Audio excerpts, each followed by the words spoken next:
વિદ્યુત અવરોધ આપણા રોજિંદા જીવનમાં બધે જ છે, આપણા સ્માર્ટફોનથી લઈને મોટા પાવર ગ્રીડ સુધી. પણ આ છે શું? ચાલો આજે આને એકદમ સહેલી રીતે સમજીએ. પણ શરૂઆત કરીએ એક બહુ જ મૂળભૂત સવાલથી. આખિર એવી તે કઈ વસ્તુ છે જે વીજળીના પ્રવાહને ધીમો પાડી દે છે? આ સવાલ જ ઘણા બધા ઇલેક્ટ્રિકલ ઉપકરણોના કામકાજનો પાયો છે. જાણીને નવાઈ લાગશે, પણ આ સવાલનો જવાબ આ એક સાદા પ્રયોગમાં જ છુપાયેલો છે. આને એક કોયડો જ સમજી લો, જેને આપણે સાથે મળીને ઉકેલવાના છીએ. તો ચાલો શરૂ કરીએ આ પ્રયોગનું વિશ્લેષણ. કોઈ પણ સર્કિટને સમજવી હોય ને, તો પહેલાં એના દરેક ભાગને અલગ અલગ કરીને સમજવા પડે. તો ચાલો જોઈએ કે આ સેટઅપમાં શું શું છે. સૌથી પહેલાં શક્તિનો સ્ત્રોત, એટલે કે આ બેટરી.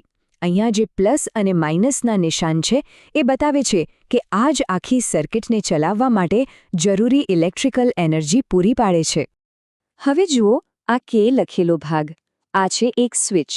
એનું કામ બિલકુલ એક દરવાજા જેવું છે. જેવી આ સ્વિચ બંધ થાય એટલે કે સર્કિટ પૂરી થાય અને વીજળી વહેવાનું શરૂ કરી દે. અને સર્કિટમાં આ જે ગોળ મીટર છે જેના પર એ લખ્યું છે એ છે એમીટર. એનું કામ બસ એટલું જ છે કે એ માપે કે સર્કિટમાંથી કેટલી વીજળી પસાર થઈ રહી છે. એનું રીડિંગ જ આપણને બહુ બધી મહત્વની માહિતી આપશે. અને છેલ્લે આ ખાલી જગ્યા. આ જ આપણું પરીક્ષણ ક્ષેત્ર છે. અહીંયા જ આપણે અલગ અલગ વાહકો, એટલે કે એવા પદાર્થો જે વીજળીને પસાર થવા દે, એને જોડીશું અને જોઈશું કે શું અસર થાય છે. તો સર્કિટ તો હવે તૈયાર છે. હવે આવે છે સૌથી રસપ્રદ ભાગ, આપણા 4 સ્પર્ધકોનું પરીક્ષણ, એટલે કે અલગ અલગ વાહકોની સરખામણી. આ ડાયાગ્રામમાં આમ તો 4 વિકલ્પો આપેલા છે, પણ આપણી વાતને એકદમ સરળ બનાવવા માટે ચાલો આપણે ફક્ત વાયર નંબર 3 અને વાયર નંબર 4 પર જ ધ્યાન આપીએ. અને અહીંયા જ આપણો મુખ્ય સંકેત છુપાયેલો છે. ધ્યાનથી જુઓ, બંને વાયરની લંબાઈ તો એકસરખી જ છે, પણ ફરક ક્યાં છે? એમની જાડાઈમાં. એક વાયર જાડો છે અને બીજો પાતળો. તો હવે આપણો મુખ્ય સવાલ એકદમ સ્પષ્ટ છે. શું વાયરની જાડાઈથી વીજળીના પ્રવાહ પર કોઈ ફરક પડે છે? અને જો પડે છે તો કેવો? આ વિષયમાં જેમને વધુ ઊંડાણપૂર્વક જાણવું હોય એમના માટે મૂળ સ્ત્રોતમાં આ QR કોડ જેવા બીજા પણ સંસાધનો છે. પણ હમણાં માટે ચાલો આપણે આપણા મુખ્ય સવાલના જવાબ પર પાછા ફરીએ. તો પરિણામ શું આવ્યું? હવે સમય આવી ગયો છે અવરોધ પાછળના રહસ્ય પરથી પડદો ઉઠાવવાનો અને સમજવાનો કે આ પ્રયોગ આપણને ખરેખર શું શીખવે છે.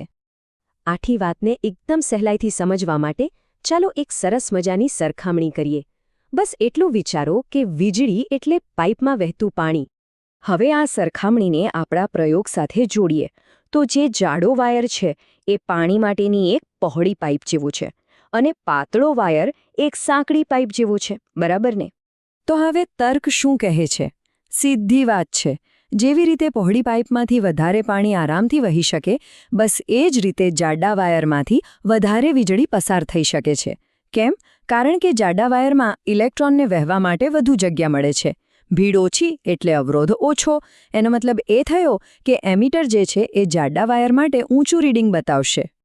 હવે જ્યારે આપણે આખી વાતને વ્યવહારિક રીતે સમજી ગયા છીએ, ત્યારે ચાલો એની વૈજ્ઞાનિક વ્યાખ્યા પણ જોઈ લઈએ. વિદ્યુત અવરોધ એટલે વિદ્યુત પરિપથમાં પ્રવાહના વહનનું જે વિરોધ થાય છે એનું માપ. તો ટૂંકમાં આપણે આ પ્રયોગમાંથી શું શીખ્યા? સૌથી મુખ્ય વાત એ છે કે વાહકની જાડાઈ સીધી જ એના અવરોધ પર અસર કરે છે.